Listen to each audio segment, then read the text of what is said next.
Ang Eucharistia ay, walang duda, ang pinakadakilang kayamanan na mayroon tayo. Ang katawan at dugo ni Kristo na nagpapakain at nagpapabago sa atin.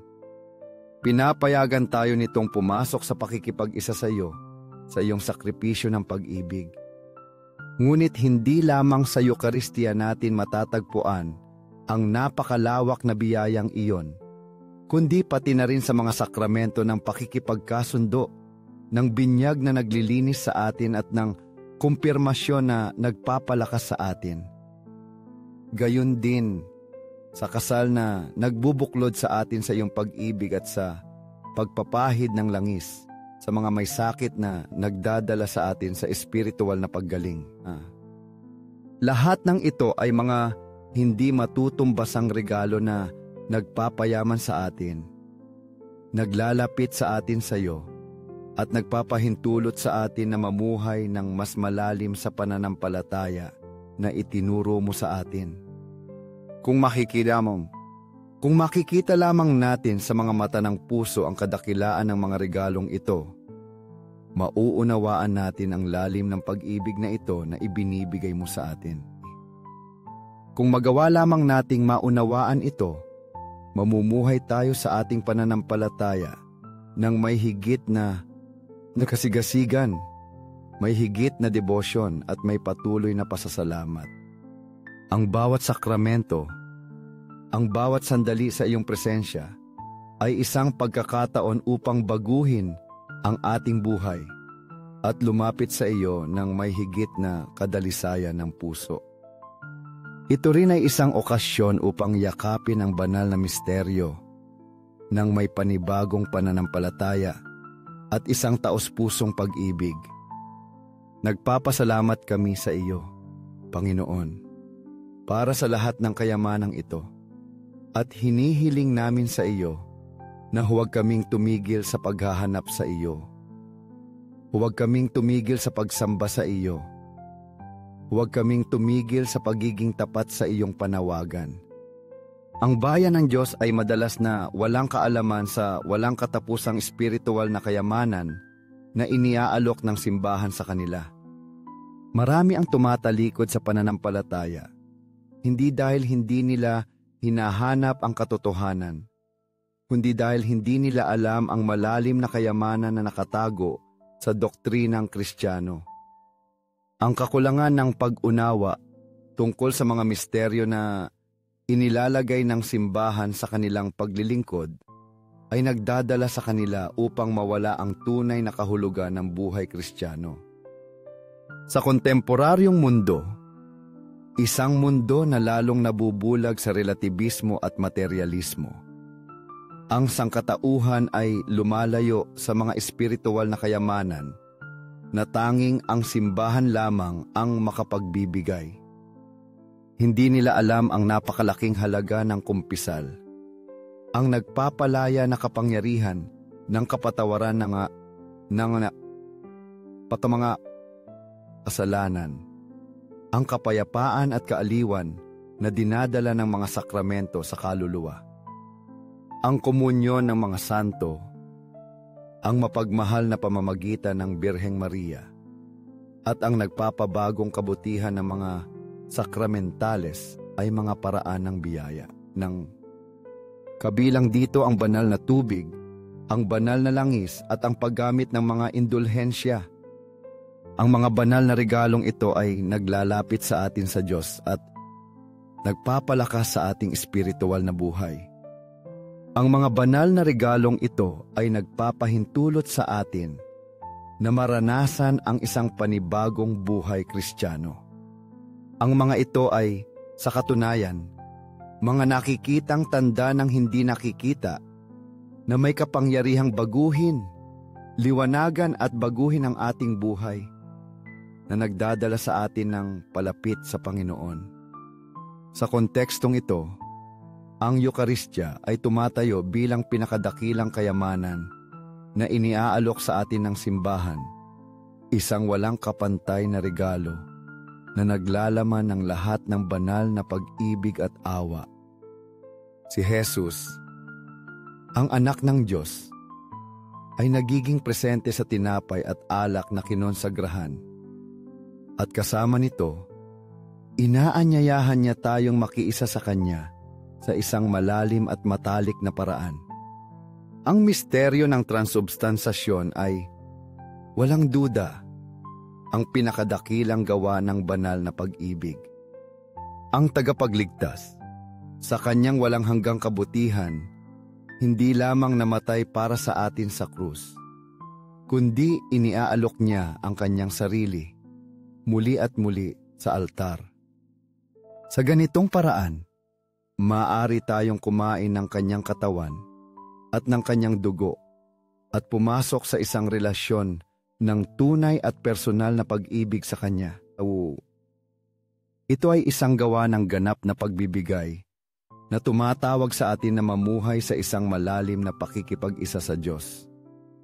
Si San Francisco de Assis, ang mapagpakumbaba at masigasig na tagasunod ni Kristo, ay nagturo sa atin sa pamamagitan ng kanyang halimbawa na ang bawat isa sa atin, bilang mga tapat, ay dapat lumuhod sa harap ng Panginoon sa Eukaristya.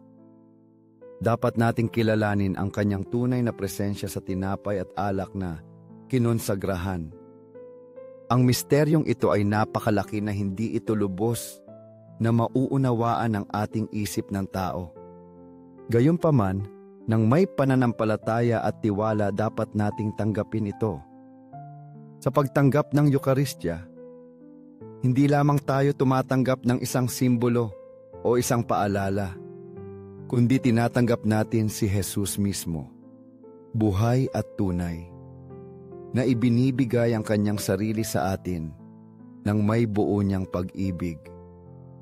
Kay laking biyaya, anong karangalan at anong responsibilidad ang makatanggap sa ating tagapagligtas at mamuhay ng may pagkakaugnay ayon sa napakalaking regalong ito.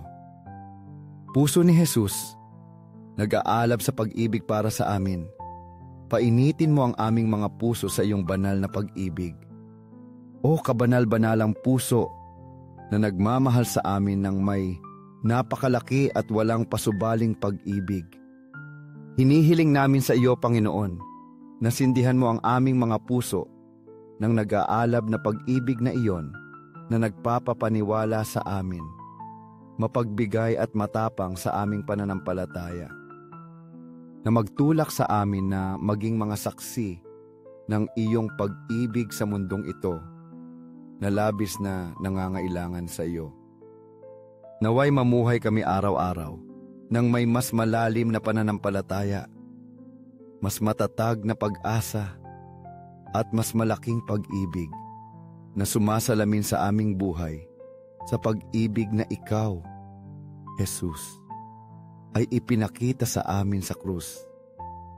Puso ni Jesus, hinihiling namin sa iyo ng may pagpapakumbaba na kumbertihin mo ang mga kawawang lapastangan, ang mga hindi pa nakakakilala sa iyo, ang mga nabubuhay na malayo sa iyong pag-ibig. Naway liwanagan ng iyong ilaw ang kadiliman ng kanilang mga puso at pahintulutan silang maranasan ang kagalakan ng iyong kapatawaran at ng iyong presensya. Gawin mong bumukas ang aming mga puso sa aming kapwa ng may higit na awa, may mas malalim na pasensya at mas matinding pagkahabag. Ngayon, sa natatanging paraan, nakikiusap kami sa iyo na kumbertihin mo ang mga nabubuhay sa kasalanan, ang mga naliligaw, ang mga nabubuhay na malayo sa iyo. Kunin mo sila, Panginoon, sa iyong walang hanggang pag-ibig at ibalik mo sila sa iyong maawaing puso kung saan makakatagpo sila ng kaaliwan, kapatawaran at kaligtasan. Ibinigay mo sa amin ang pinakadakilang kayamanan, Jesus. Ibinigay mo sa amin ang iyong katawan at dugo sa Eukaristya, isang napakalaking regalo na dapat nating pangalagaan, pahalagahan at tanggapin ng may malinis at handang puso. Kay dakila ang iyong pag-ibig sa amin. Ngayon lumalapit ako upang humiling sa iyo, Panginoon. Nadagdagan mo ang aking pananampalataya, ang aking pag-asa at ang aking pag-ibig. Tulungan mo akong maging mas tapat sa aking espiritual na buhay upang palaging hanapin ka sa panalangin, sa misa, sa kumpisal. Tulungan mo akong mamuhay ng isang buhay na naaayon sa aking pinaniniwalaan upang ako ay maging isang refleksyon ng iyong pag-ibig sa mundo. Panginoon, madaling maligaw sa mga gawain ng araw-araw at sa mga distraksyon ng modernong mundo. Ngunit ngayon, hinihiling ko sa iyo na bigyan mo ako ng biyaya na mapanatili ang aking puso na nakatuon sa iyo at sa iyong tunay na presensya sa altar. Sa tuwing dadaan ako sa harap ng isang tabernakulo o papasok sa isang simbahan, naway huminto ako at itaas ang aking puso sa iyo. Naway palagi kong kilalanin na naroroon ka, naghihintay sa aking pag-ibig at aking pagsamba. Naway walang isang araw na lumipas na hindi kita hinahanap ng may kasigasigan at hindi ako lumalapit sa iyo ng may pagpapakumbaba. At kung ang ilan sa aking mga kapatid ay malayo sa iyo, hinihiling ko sa iyo na hipuin mo ang kanilang mga puso, na bigyan mo sila ng biyaya ng pagbabalik loob. Naway hindi nila mawala ang kayamanan ng Eukaristya. Naway hindi sila magpaloko sa mga huwad na pangako ng mundo. Tulungan mo kami, Panginoon, na pahalagahan ang lahat ng ibinigay mo sa amin. Naway huwag nating hayaan na ang kawalang interes o pagkalimot ay maglayo sa amin sa iyong pag-ibig. Panginoon, gusto kong maging higit na katulad mo. Gusto kong mabuhay para sa iyo. Gusto kong maging iyong tapat na tagasunod. Matamis na puso ni Jesus, maging aking pag-ibig, maging ilaw na gumagabay sa aking buhay. Tulungan mo akong maging saksi ng iyong pag-ibig at ng iyong awa.